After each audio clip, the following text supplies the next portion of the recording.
Willie D. Live. What's up, family? A store surveillance camera captured the ambush of a Baltimore grandmother, her son, and two grandchildren after a basketball game.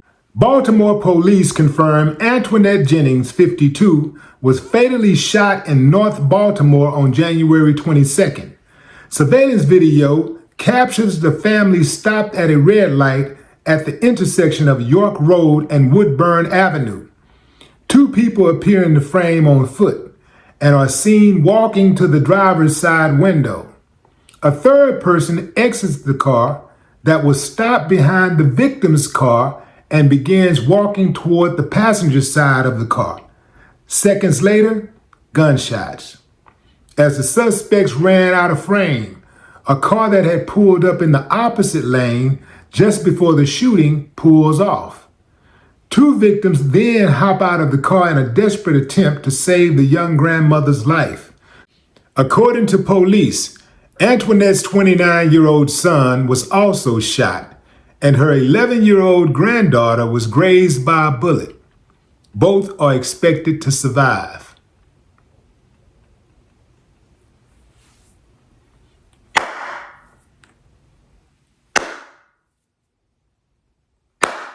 Antoinette was a pre-K paraeducator at Willie Elementary School.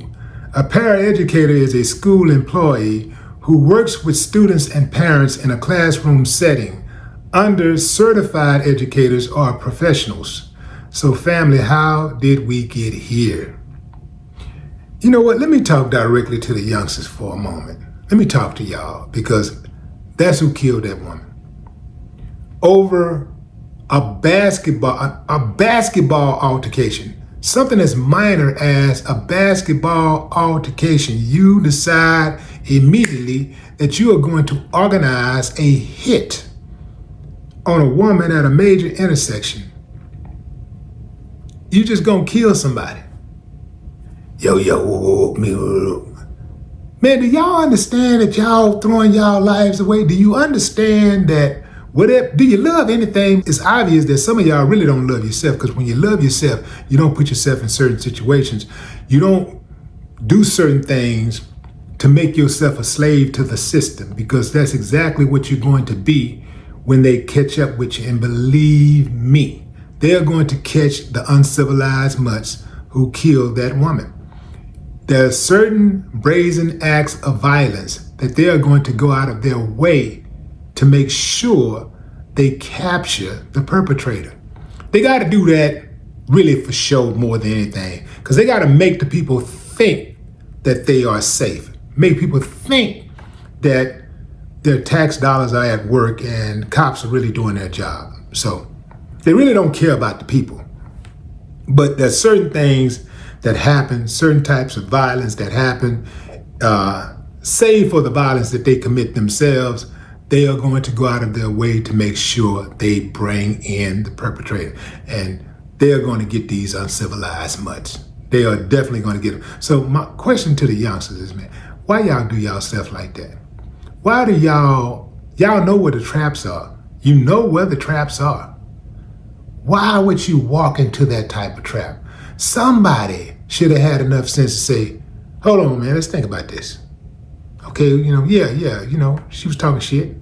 Her granddaughter was talking shit, but I don't think we should kill her, man, not just somebody talking noise or whatever. We blew off some steam, we was mad, we're gonna walk it off. Let's move around. It ain't worth it. That's what I'm trying to get to. It ain't worth it. Before you do anything stupid, make sure that it's your idea. That way, when you're sitting in jail for a gang of years, you can get through it better. You sit up in there because it was somebody else's idea. And here's another thing. Before you do something stupid, look at the risk versus reward. What is your reward for killing that woman? What's the reward? What did they get out of killing that woman? They got temporary satisfaction that they silenced somebody who they considered to be an enemy. Now that they know how serious of a crime it is, they know the gravity of their actions because this is all over the news. This is actually international news. Now they're feeling the pressure. Now they're about to be arrested. Now, when they go through the system and they got to get this, and you know they ain't got no money for lawyers more than likely. They're going to probably end up with court-appointed lawyers. And they're going to go in that courtroom begging for mercy from people who was hired to not show them mercy. Then they're going to end up getting convicted, going to jail for a whole bunch of years. While they're in jail, life is going to pass them by. They're going to hear about their friends who have moved on, perhaps got married, started a family, maybe a business. They're buying homes, cars. They are growing. But then they're also going to have to deal with the demise of family members who are getting up in age. Grandmama probably gonna die while you're sitting in jail. You used to say you love your grandma so much, she probably raised you. So now you can't go to grandma's funeral. You begging. You trying to write a letter, asking them, can you go? And they say, hell no. Mama might die in prison. The sisters and brothers that you say that you're trying to protect, they have no protection now because you locked up and you can't do nothing. Say you got some homies out in the streets you think that they're going to ride for you. And they might ride for you 1 or 2 times. But that's going to get old because life is going to go on. Out of sight, out of mind, they're going to forget about you eventually. Because they have their own problems. And if that's the way they're moving, eventually their ass is going to end up in a cell right next to you. That's the game. Risk versus reward. Everything, you should view everything as risk versus reward. Even if you're in a romantic relationship, you got to look at your partner and say, is the reward worth the risk? Does the reward outweigh the risk? Many of us are in relationships where the reward does not outweigh the risk. In fact, some of us are in relationships where it's all risk, no reward. That's called a toxic relationship. Toxic.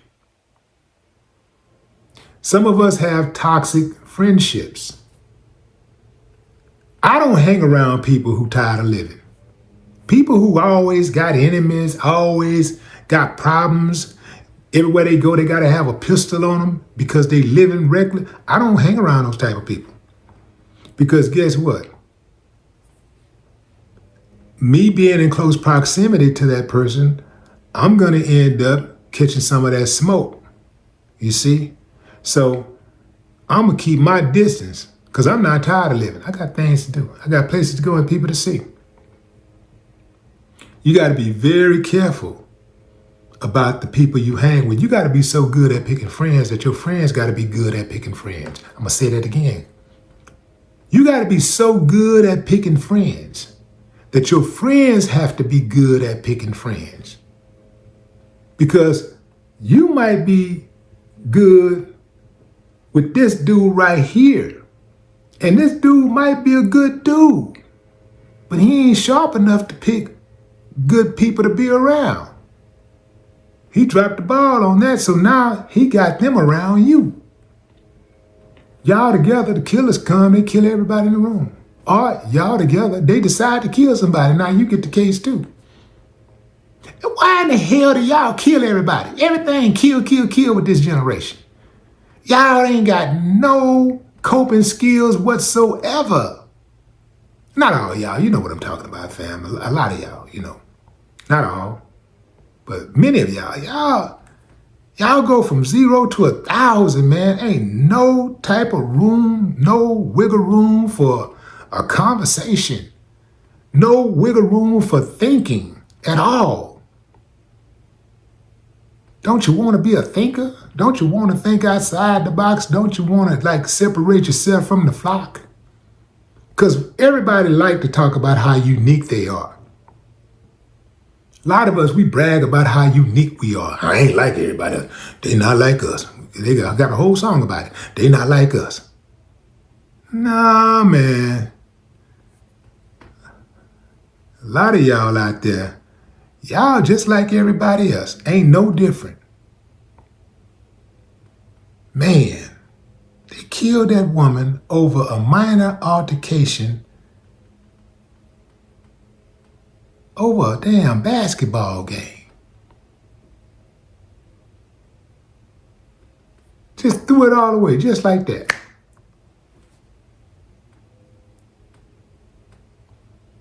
R.I.P. Antoinette Jennings. No more talk.